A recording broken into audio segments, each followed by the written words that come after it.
Ke situ ya.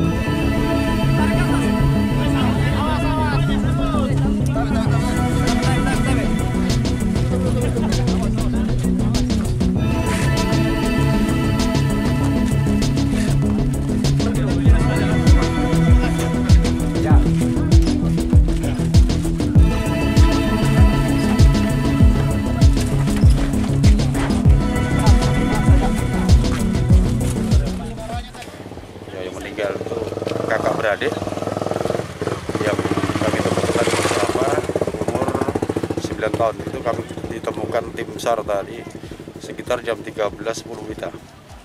Lanjutnya dilanjutkan pencarian kembali untuk korban yang kedua, ditemukan sekitar jam 16.33.